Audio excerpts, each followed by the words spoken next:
Number 6, matter of Bohlen versus DiNapoli. Counsel? Good morning, Your Honors, and may it please the Court. Sarah Rosenbluth for appellants. I'd like to reserve 3 minutes for rebuttal. You may. Section 431 of the Retirement Law codifies the long-standing public policy prohibiting the manipulation of members' pay so as to inflate their final average salary. That manipulation is exactly what happened here. There is more than substantial evidence that the payments at issue here, conceived of by one of the petitioners in this case, were expressly intended to guarantee a set level of pension benefits in retirement in order to mimic a statutory retirement incentive for which they were ineligible. But isn't what happened here really the opposite of what the statute was aimed at? That is, the legislative history seems to say that the statute was aimed at the practice of when somebody was about to retire, really boosting their pay substantially so that when they retired 6 months later or a year later, which was the anticipated retirement date, their pension would be artificially inflated. And here, the opposite happened. That is, the additional payment was made to keep these people for a longer period of time, to delay their tenure, or extend their tenure, delay their retirement, Sure. to protect the agency in the wake of 9/11. So a couple of points, Your Honor. First, the legislative history here, it's limited, but it displays an overriding concern with preventing manipulation and abuse. And it gave one example of how that might occur, which is, stacking overtime in the final year leading up to retirement. But that is not an exhaustive list, and surely manipulation can occur in any number of ways. And second, to your point that these payments were made to delay retirement, certainly there's a limited purpose in the record that we see of delaying petitioners' retirement by 3 weeks. But that's the important fact here to remember, is that the agreement secured petitioners' commitment to remain in their roles for only 3 additional I weeks. think it's 5, but in any case, isn't that because of the expiration of the statutory eligibility? Yes, I mean, it was designed to track that, but the text of the agreement says, in consideration for your agreement not to retire during December 2002. So if it was the overriding purpose to maintain a retention agreement. So their pension benefit would have been approximately equivalent if they'd stayed 3 years, is that right? Yes, I mean, certainly to achieve the full level of parity, as they termed it, they would have had to stay for 3 years. And if they left at 5 weeks, they really would have gotten virtually nothing in the way of a benefit. That's right, but I mean, certainly the explicit evidence is that it was designed to achieve parity with the retirement incentive for which they were ineligible. And one of the petitioners in this case, Mr. Blanco, at page 199 of the record, wrote a letter to the retirement system where he deemed he literally said, it's inconceivable that anyone would sign a retention agreement to last just for 3 weeks. And he reiterated what was clear all along, that the payments were intended, quote, to compensate me for the lost impact to my final average salary under the incentive program. What is the significance of the fact of the absence of evidence that any of these employees were actually contemplating retirement at the time? Is there any significance to that? There is some, Your Honor, and I think that only underscores that this purpose was not truly to retain them. If it were the case that they all had their retirement dates on the calendar and the agency truly needed them to stay for any number of continued years, then there would have been a real need to draw up such a program to secure their retention. But the fact that they did not have retirement dates on the calendar only underscores the purpose here, which was to manipulate the level of pension benefits in the future. Let me ask this. Did this particular retirement incentives, just so I'm sure everybody understands, there have been a number of retirement incentives that have taken place. This one, in the wake of the 9/11 disaster, the state was facing a financial crisis, and so the retirement incentive was a way to help deal with that financial crisis. My understanding, though, I was on the payroll then, and that high-level administrative employees were not offered retirement incentive because those positions were never going to be eliminated. Is that generally the practice with the controllers? Is that correct? I think that's right. I'm not 100% sure, but certainly. The reason I ask is normally policymakers are not offered retirement incentives. Correct. Judges don't get retirement incentives, naturally, no matter what the state's financial situation is. If you're the administrative director of an agency, they're not going to ever eliminate that position, so there's no retirement incentives. But if you're a laborer and you're working in a particular department, they're cutting down the department, they'll give you a retirement incentive because the state saves money, and that's the purpose of it, right? Yes. So here, those positions were positions that would never be eliminated. Right, and the text of the agreement itself says you are ineligible for this program, and all of the petitioners were senior level executives. Right. So I understand that, and they were also positions that the state needed. Correct. And particularly at this particular moment. Can a payment be made to both delay retirement and to artificially inflate the petitioner's final average salary? I wonder if both those things could be behind the purpose of this particular bonus that was given. Yes, that's definitely possible, and I think we do have somewhat of a mixed motive case, but under the substantial evidence standard, so long as there is evidence, a rational basis to support the conclusion that the compensation was paid in anticipation of retirement, the fact that there might have been a secondary purpose of retaining them, and again, they secured the commitment to retain the petitioners for 3 weeks. I tend to agree with that, but one thing that disturbs me is the time period, how long it is before the controller acted here. Why is that? I don't have an answer as to exactly why what changed here, but what I do know is that the comptroller is statutorily obligated to correct errors pursuant to retirement law section 111C, and it's true that a certain number of years elapsed between the first retirement and the notification of the error, but the case law does confirm our authority and in fact obligation to seek recoupment and correction of errors when even a number of years have elapsed in order to protect the integrity of the system So at large. is there anything that the Port Authority could have done differently so that the payments would actually be pensionable? I mean, if the intent was not to, if it was a bona fide retention bonus, then yes, that would be pensionable. But the evidence here is that it was a parity benefit designed to reverse engineer a level of pension benefits. And we see, I see my time has expired, if I could just finish my thought. We see, again, in the letter from Mr. Blanco at page 199 of the record, there's a formula that's laid out. So instead of starting with, a value of your continued service, they started with a pension benefit and worked backwards to calculate the salary increase. So yes, if it were a bona fide retention bonus, without any reference or intent of tracking this retirement incentive, that would be pensionable, yes. Thank you, counsel. Thank you very much. Counsel? Thank you. Good morning. May it please the court. My name is George Zari, and I represent the respondents. I'm here with counsel to the Port Authority, Steve Marinko. Picking up on some of the comments of the court, it is important to look at the purpose behind Section 431. What about this last point, that basically what happened is they were tracking their way back, so it really does establish that the intent is this type of pension benefit? Well, Isn't she right about that? I don't believe she is. There's a difference between purpose and effect.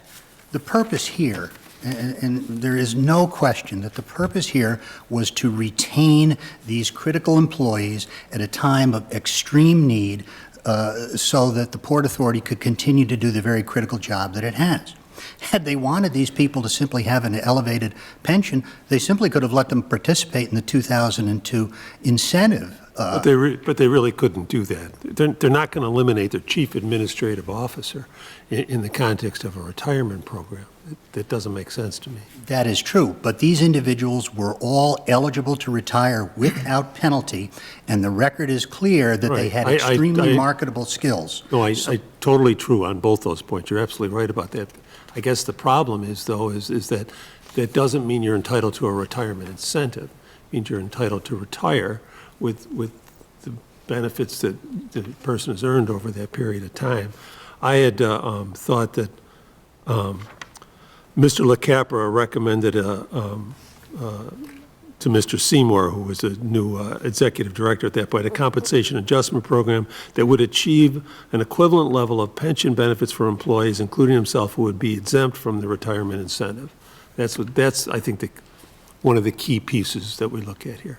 You want to address that?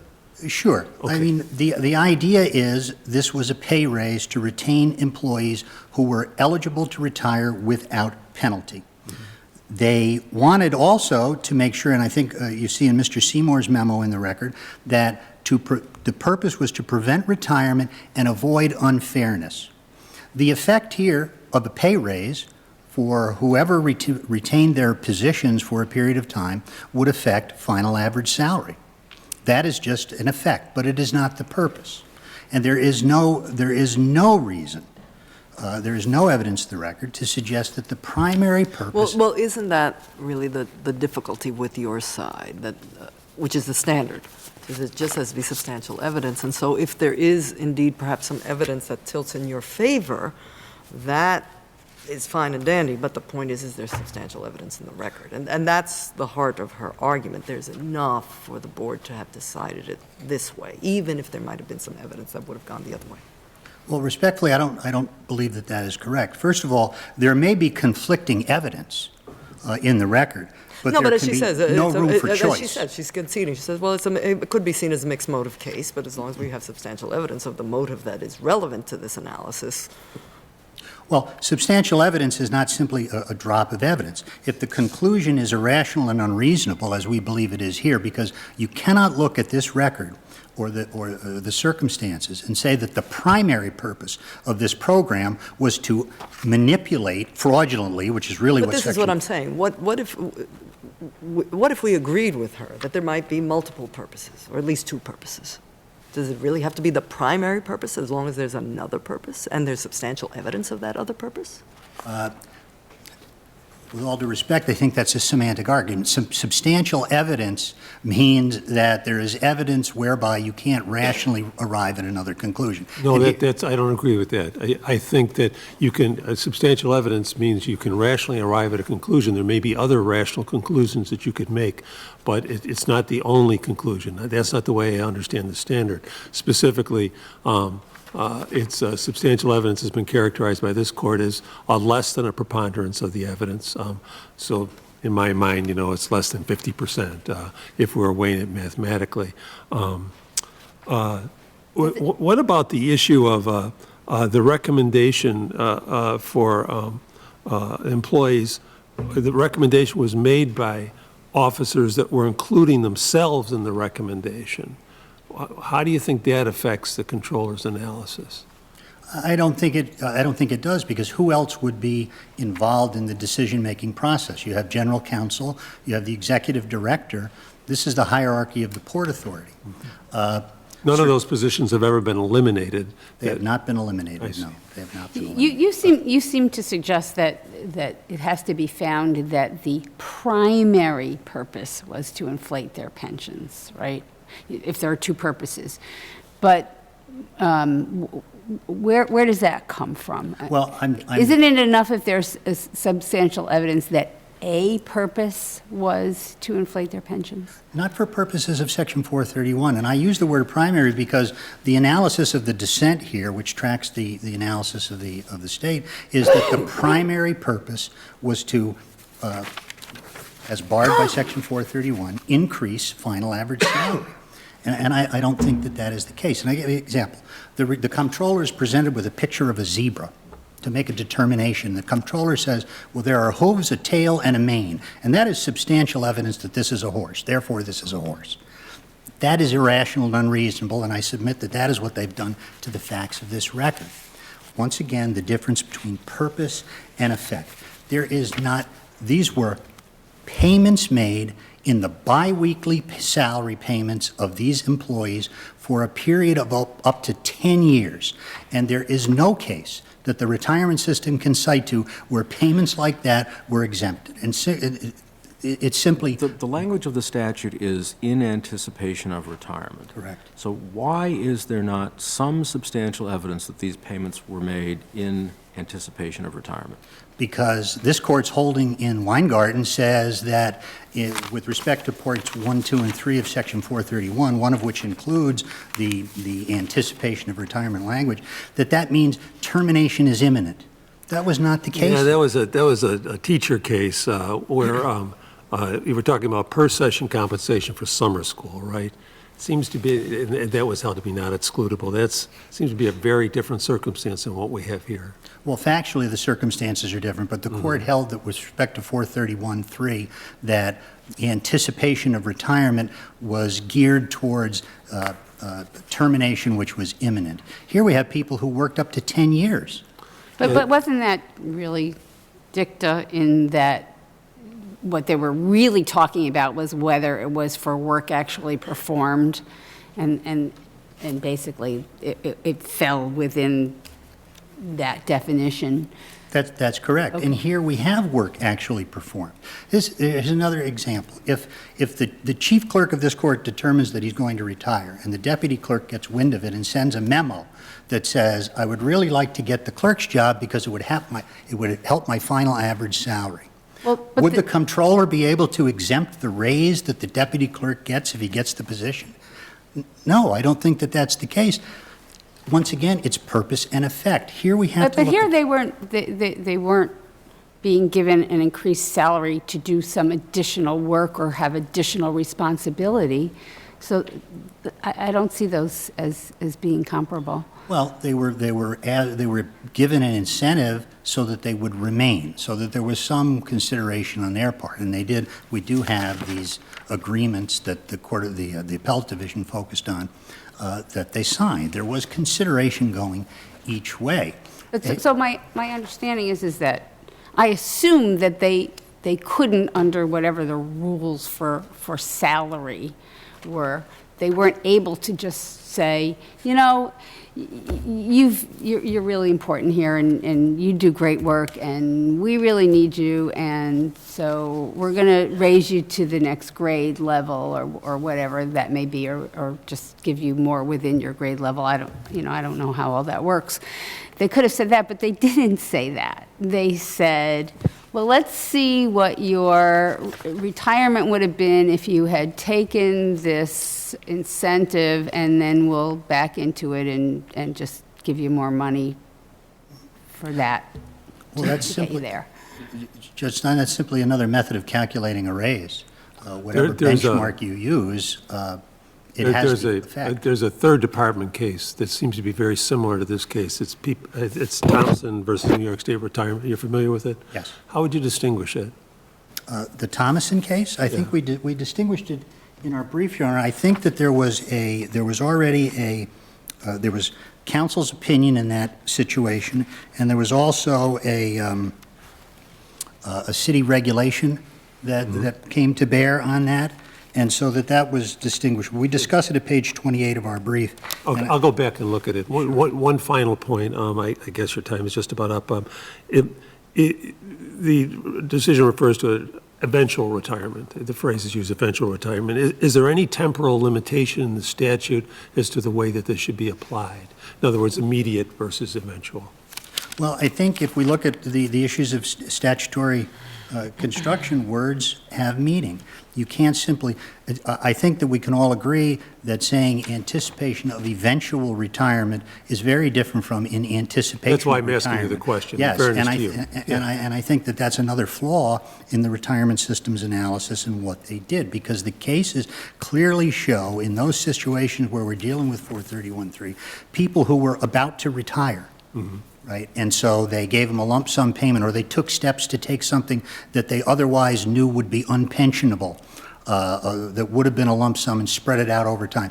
This is clearly the only purpose was to manipulate. Here, the primary purpose was to retain these critical employees and to keep them, to use Mr. Seymour's language, to avoid unfairness. They gave them a raise. The benchmark for the raise was something that would have roughly given them a parity in pension benefits had they stayed 3 years. It wasn't required. And it wasn't, you know, as I say, they could have done a better job by just simply letting them retire. The other thing was the fairness issue, because if these people look at themselves and they're disgruntled, they had a very marketable skill set. They could have retired, gotten more money, taken their pension because they were eligible to retire without penalty, and done much better. Well, they still could have done that in January of the following year. They So- could have. But And the there are Port other Authority reasons had why taken- people would have stayed in this particular job. Excuse me? There are other reasons why they would have stayed in this particular position. And Certainly. certainly for a period of time. And Certainly. we can understand post 9/11 why someone might feel a That is- particular national obligation That is to absolutely stay true. and work That is to absolutely rebuild. true. Thank you, counsel. Thank you, Your Honor. Counsel, how are these longevity payments different from run-of-the-mill raises in terms of being calculated, that are calculated into the final average salary? Sure, a run-of-the-mill raise is made for any number of reasons, usually, for example, to reflect, positive performance, increased skill, experience, to reflect cost of living adjustments, inflation, and so forth. And they have only an incidental effect on pension. Here, the purpose is not simply to reward petitioners for their positive performance. The purpose here is to generate an explicit level of pension benefits in the future. And that brings me to one of the points I wanted to address in Mr. Zeri's argument. He drew this distinction between purpose and effect. And I think if you have only an incidental effect on pension, that is going to be included in your final average salary. That's not what we have here. It's not merely incidental. It is by design. So that's the first point I wanted to make. There's two remaining points, if I may. One is this distinction between biweekly payments and lump sums. The statute does not purport to limit the exclusion only to that compensation that's paid in a specific manner. And we have substantial evidence here that there was manipulation of paychecks on a biweekly basis, which is no less salient than a one-time manipulation. And my adversary mentioned that there's no cases similar to this, but I think the Davies case from the Third Department is on point that we cite in our brief, where essentially a salary increase was given to reflect the value of unused vacation time, which is excludable under subsection 1 of 431. And the Third Department rejected the argument that the exclusion was not triggered simply because there was no lump sum payment. So I think that's responsive there. And finally, with respect to the point of eventual retirement, payments made in anticipation of eventual retirement are still made in anticipation of retirement, and the statute does not purport to limit the exclusion in that way. There are no temporal limitations whatsoever, and the effect on the retirement, the fiscal integrity of the retirement system as a whole is the same whether the manipulation occurs 1 year or 10 years prior to retirement. Thank you, Your Honors. Thank you, counsel.